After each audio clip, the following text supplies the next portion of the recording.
Hey, what's up guys, Joshua's Boost here and welcome back to another Digimon video.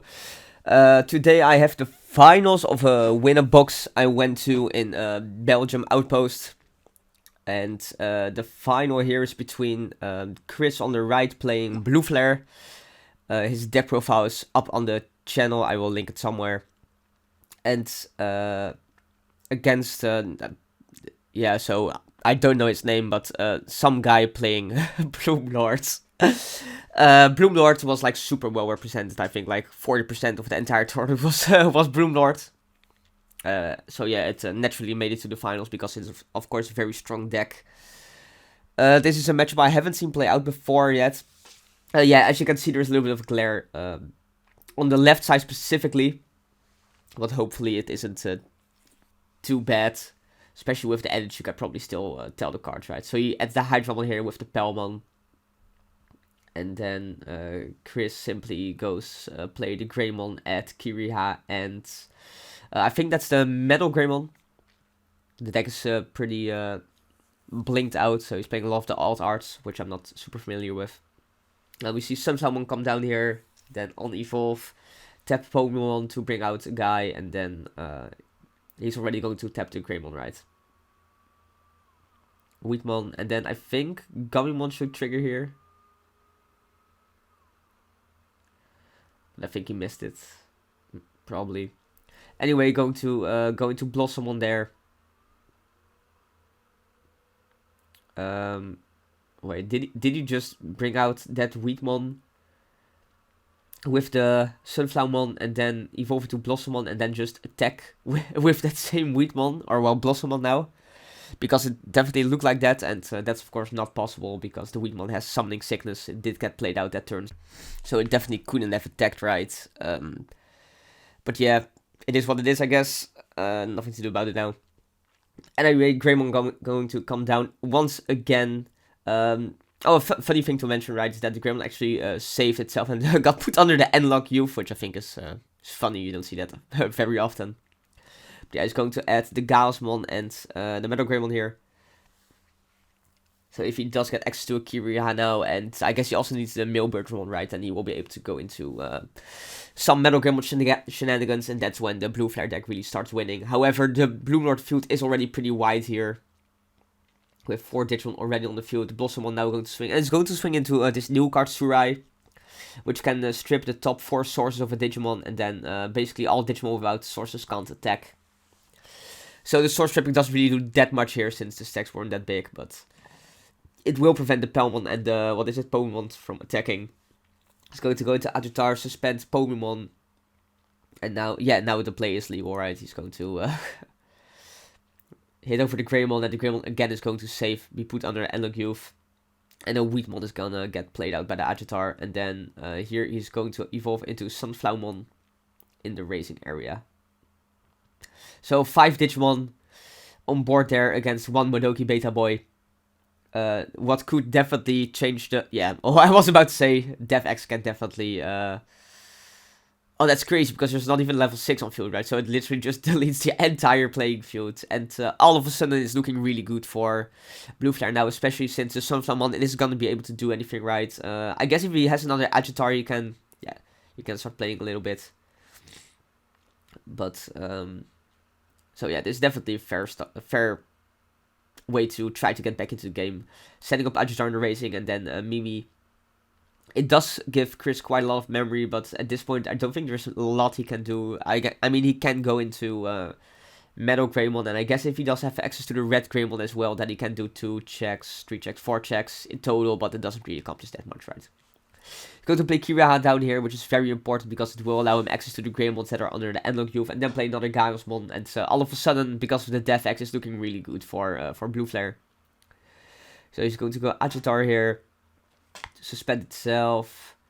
Yeah, so what happens here is also incorrect, right? He draws before playing out the Digimon, which shouldn't happen. He first has to fully resolve the Agitarmon effect, and then... So play out this one, then draw, because now potentially he can draw something to bring out with the Agitarmon, right? Like, I don't think it happened, but potentially that's what could have happened, which is an illegal play. But yeah. maybe the player isn't that familiar yet with the Bloomlord deck. Going to go into a Hydramon here, suspending Def X.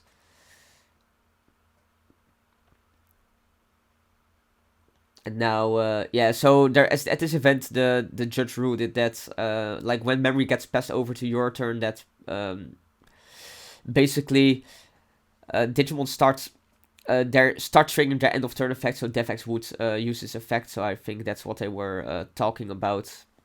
But this seemed to be resolved as it should have been in this case, so that's nice. Galsmon going to swing to Bloomlord here, bring out Hydramon, which is going to be able to draw 3 cards, 1 for itself and then 2 for both his opponent's Digimon.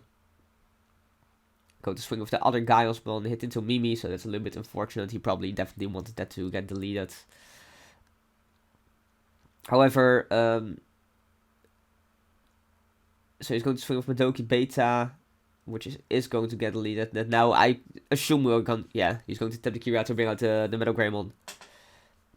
With both the Mailbird and the Greymon, so that costs 3, and he's going to be able to stun and not the Hydramon because it has so many sources, but he stuns the what's called Blossomon and then attacks over it, and then it unsuspends itself in a hard place to Madoki Beta. By the way, I already know people are going to be saying, like, when he attacked with the Metal Greymon, that he should have, his opponent should have gained the memory right, but that's actually not the case. Because, basically, it's a mandatory effect that triggers when your opponent's Digimon gets suspended, that you gain the memory from the Hydramon. But it actually already triggered when the Gaiosmon attacked at the start of the turn. But at that point, Madoki Betamon was on the field. So, that means that the memory gain it didn't happen, but it did trigger, and since it is once per turn, he wouldn't have gained the memory, so that was legal. I think it's interesting to note that in Bandai games, it's the responsibility of the player who's playing the cards to use them correctly, basically, whereas in something like Yu-Gi-Oh! It's both players' responsibility, so if something happens, then sometimes, it of course depends on how severe it is, it just becomes an accepted game state, where here in the case of something like the Wheatmon playwright, where the Wheatmon was brought out and then just attacked, it probably would be ruled that it's the fault of the Bloomlord player, even though this is specifically a game mechanic and not the ruling of a card that's activated illegally, so I'm not sure how that would be ruled, to be honest. It's also worth mentioning that play, if he just evolved over the Sunflowermon, it wouldn't really have made a difference in the match either way. If there's another Metal Greymon here, then that should be game, because you could go Metal Greymon, attack with Rush, and then unsuspend attack again, or even just attack, and then even if you can't unsuspend, it doesn't even matter, because the Madoki can swing for game. Because at this point, the Hydramon effect wouldn't do anything, because of the Madoki Beta being on the field, right? He does seem to have the Metal Greymon though, so he's going to go play the Ice Wall to make sure he doesn't get annihilated here, and then he's going to go Blazing, revealing 5, but I think Blazing allows you to reveal 6, if I'm not mistaken. He does have the triple hit though, so good for him, I guess. I should mention there's double Mimi on the field, which it's like one of those tamers that's one of the few tamers where it's actually really good to have 2 of them on the field, because it allows you to basically, if you tap the Mimi, you can go into hatch an egg, then evolve, and then tap the other Mimi to just move it out right away, which allows a lot of shenanigans. I'm going to see Samadhi Santi here suspend the Madoki, I think. Actually going to yeah, it makes sense he just swings into security, right? Because at the end of the turn, both the Hydras are going to bottom deck both the Blue Flare Digimon anyway. So it makes sense he isn't attacking the security. Or the Digimon, I should say.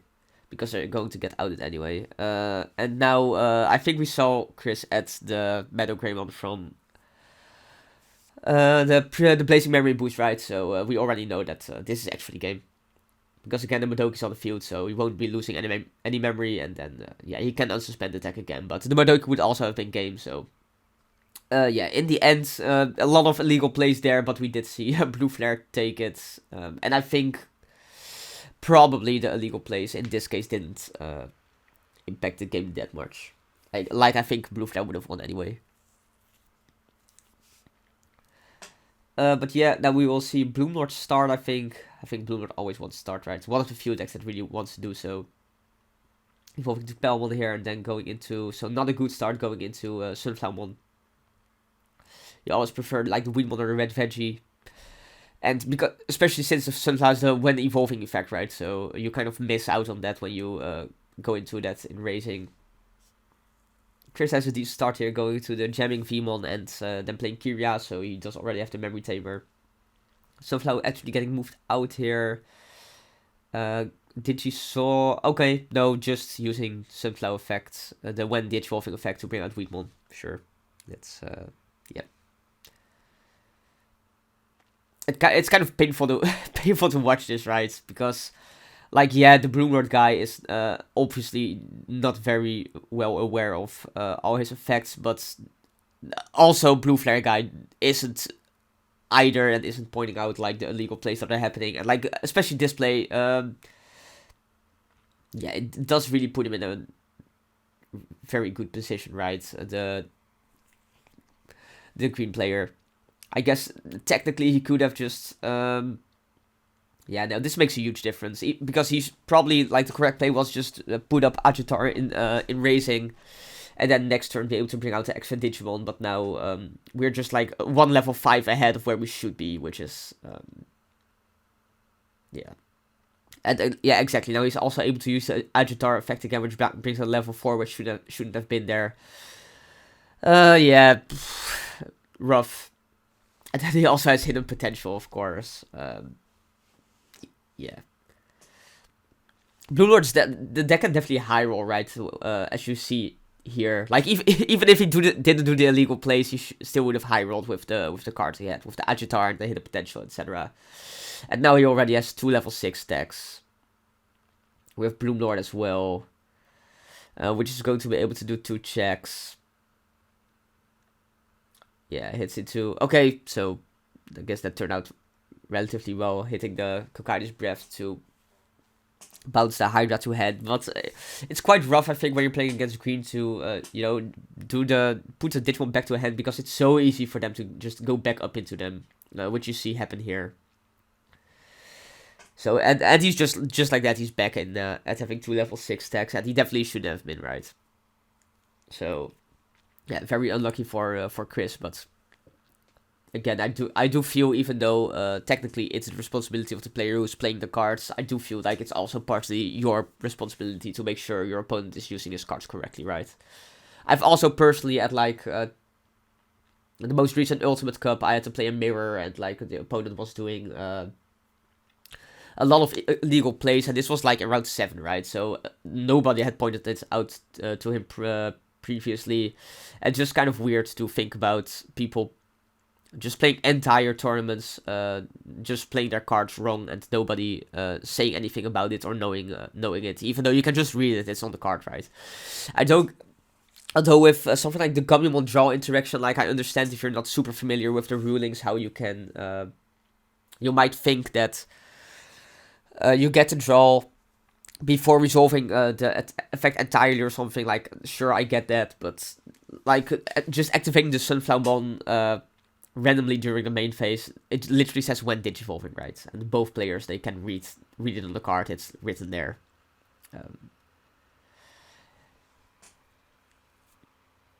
But yeah, it is what it is, and we see Blue Flare just getting annihilated here. Probably should be game next turn. Also setting up Mimi there at like level 5, and it's 2 level 6s on the field, Bloomlord and the Hydramon. The glare is a little bit bad, but yeah, this is a Bloomlordmon. Gaiosmon coming out here. And if he attacks now, that's going to cost him 3 memory. Yeah, so Metal Gremlin is going to come down with the full thing. He's going to be able to stun the Hydramon and the Bloomlord, I think? Or maybe it was the Pokemon, I'm not sure. He definitely stunned the Bloomlord.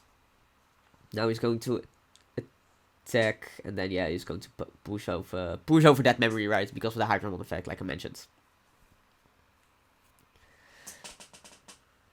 And yeah, Bloomlord literally has game on field, right? He can just attack twice and then that's it. And he even has like a level 5 on field, so he can potentially just... if he has a rookie, he can evolve the Gundam into the rookie and then just tap Mimi to bring it out as well, so... but... I guess he doesn't want to go for game or something. You know what they say, control is better than game for sure, I guess. So he's going to...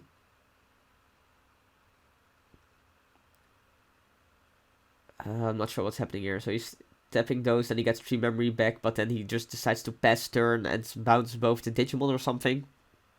It looks like that's what happened. Not sure why he decided to go for that line instead of just attack, but like even with the Greymon stun, like he could have just gone for could have attacked twice. There's 1 security left. But now, yeah, you get the Def X, but he had so many level 6 on the field that it doesn't even accomplish that much, right? Rattlestar being played here, which is definitely Rattlestar is very strong here, specifically very strong against Bloomlord. But yeah, now he has to go for game, right? He has to just attack. I mean, yeah, okay.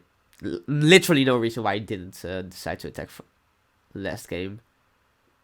Because again, just 2 of his Digimon were stunned, I think, right? Oh, no, my bad, no. I have been wrong. Of course, 3 of his Digimon got stunned because he had the Pokemon without sources, the Bloomlord and the Hydra, which both had 2 sources. Yeah, okay. My bad, he couldn't go for game if he didn't have the rookie. So, I guess I kind of get why he went for that line. My bad. I guess all of the misplays kind of made me think that weird stuff was going on, but it was actually play out correctly there. My bad. So we see Blue Flame bricking a little bit here, starting with Analog Youth, and Bloomlord starting out really strong with Pomu and Pelmon. And Pelmon actually hitting both Hydramon and Bloomlord there. Double hit, very nice.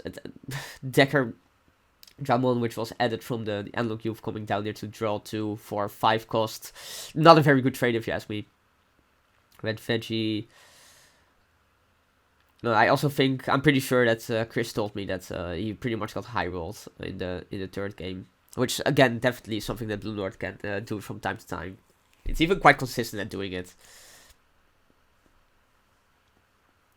But now we might even see, yeah, Bloomlord, K2 memory, unsuspend itself, and then 14k 2 checks. Check 1, Kira, check 1. Okay, so the Kira is good, I guess, but I think what Chris really needs here is more Blue Flare engine cards, right? Like, the memory isn't the issue, he just doesn't have the cards to play. We again see Pelmon double hitting Hydramon Bloomlord there. Very nice, and he already has a level 5 set up there, I think. Oh no, it's Pokemon. No. So he still needs access to a level 4 and a level 5 before he can go into another level 6, but he does have quite a decent amount of cards in hand, so wouldn't surprise me if he can just go into the stack next turn. And we see Chris go into Metal Grimmel for 5 here, and then just stun the Pelmon and the Pokemon.